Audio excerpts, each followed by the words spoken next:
the number of alleged sexual assaults committed by taxi or private hire drivers has risen by 20% over 3 years.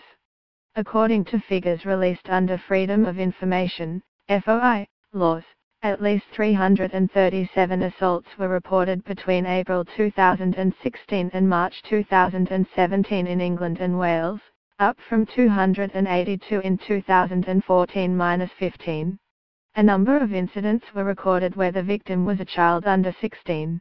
The figures, obtained from 23 of 43 police forces, relate to a wide range of vehicles, including illegal minicabs, Uber rides and black cabs. Most of the police forces could not break it down by firm or type of vehicle. The disclosure follows Transport for London, TfL's decision to strip Uber of its operating licence in London, in part due to concerns about the company's failure to report sexual assaults to police. Media reports show at least 32 allegations in London in 2016 involving Uber drivers. The company is appealing against TfL's decision and its drivers can continue to operate while the appeal runs its course.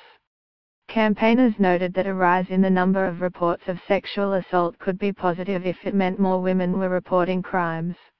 But they were concerned it could also be due to a lack of vigilance when employing drivers. Katie Russell, a spokesperson for Rape Crisis England and Wales, said, "It's an alarming figure, but it is always hard to know whether the increase is due to a rise in crime taking place or an increase in sexual assaults being reported. Sexual offences have been massively underreported, so an increase in willingness to report will play some part in the statistical increases." Russell added, "The obvious next step is for companies themselves to do urgent reviews of their security systems because obviously there are some weaknesses. We know rapists and sexual offenders are often quite devious in how they plan their attacks. They often get themselves in positions of authority and responsibility, where they have access to potential victims. Those industries may be attractive to sexual offenders." Sarah Green from the End Violence Against Women Coalition said the figures should remind those in government that licensing is of the utmost importance for women's safety. She added, "We need an examination of how we ensure women undertaking a straightforward taxi service can know they will be safe."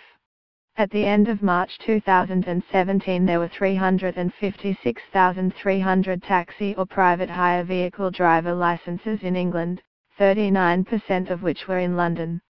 The number of drivers has risen over the last few years.